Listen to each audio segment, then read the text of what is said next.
Brought to you by Techno Camon 30 series.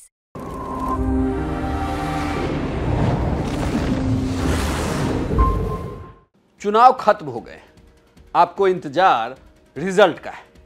Result 4 जून को आ जाएगा। बिहार तक सबसे पहले आपको हर एक लोकसभा क्षेत्र के बारे में बताएगा कि यहां से कौन से प्रत्याशी आगे रहे, कौन चुनाव जीत रहा है, और साथ ही हम आपको पूरे खबर को विस्तार से भी बताएंगे। लेकिन अभी आप ये जानना चाहते हैं कि एग्जिट पोल क्या कहता है, क्या कहता है झंझारपुर का एग्जिट पोल। झंझारपुर के एग्जिट पोल में कौन चुनाव में बाजी मारता हुआ दिख रहा है। बिहार तक ने बिहार के 40 लोकसभा सीट में से हर सीट की आपको ग्राउंड रिपोर्टिंग भी दिखाई। हर एक सीट के उम्मीदवार से भी हमने आपको बात करवाया। इतना ही नहीं, हमने ये भी बताया कि डिसाइडिंग फैक्टर इस क्षेत्र में क्या है। झंझारपुर लोकसभा चुनाव में चुनाव लड़ रहे हैं एक और रामप्रीत मंडल जो जेडीयू के प्रत्याशी है।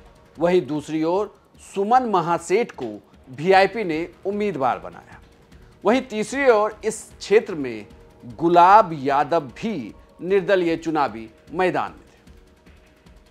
जब सीटों का बंटवारा हुआ तो वीआईपी के हिस्से में झंझारपुर की सीट चली गई। झंझारपुर की सीट पर हालांकि ये कहा जा रहा था कि ये मामला एक तरफा हो जाएगा, यानी कि रामप्रीत मंडल के लिए चुनावी जंग आसान है। नीतीश कुमार ने यहां चुनाव प्रचार किया, बीजेपी के नेताओं ने भी सहयोग दिया। एक तरीके से कहें तो जेडीयू के बुजुर्ग नेताओं में से एक रामप्रीत मंडल की झंझारपुर की सीट है।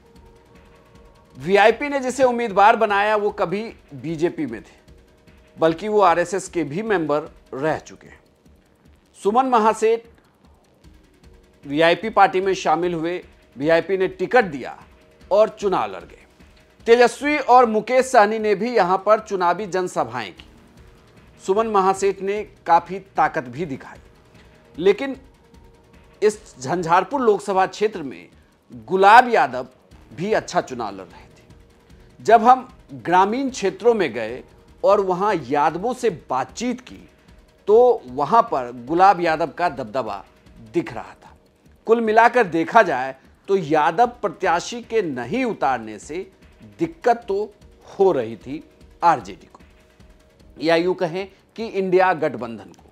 दूसरी बड़ी बात यह कि मुकेश सहनी को यह लग रहा था कि जो मल्लाहों का वोट बैंक है उनकी तरफ एक मुश्त शिफ्ट हो गया है, उन्होंने उन्हें पूरा वोट दिया है।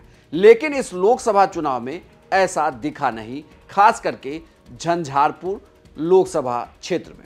झंझारपुर में आप कह सकते हैं कि निषादों का 50% वोट जो है वो वीआईपी के उम्मीदवार को मिला, लेकिन उनका वोट भी जेडीयू के उम्मीदवार की तरफ शिफ्ट होता दिखा।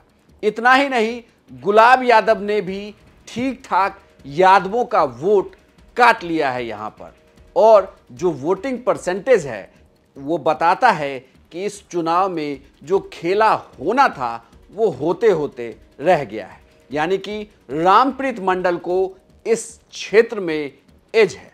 झंझारपुर लोकसभा का चुनाव रामप्रीत मंडल यानी कि जेडीयू के उम्मीदवार चुनाव जीत सकते हैं झंझारपुर लोकसभा सीट से। यहां पर देखें तो वीआईपी पार्टी को या इंडिया गठबंधन को बड़ा नुकसान होता हुआ दिख रहा है। हमारा एग्जिट पोल यह कहता है कि झंझारपुर की सीट पर जेडीयू के प्रत्याशी रामप्रीत मंडल चुनाव जीत सकते हैं। आपको यह जानकारी कैसी लगी हमें कमेंट बॉक्स में लिखकर जरूर बताइएगा। साथ ही बिहार की हर एक सीट का एग्जिट पोल आप सिर्फ बिहार तक पर देख सकते हैं। धन्यवाद।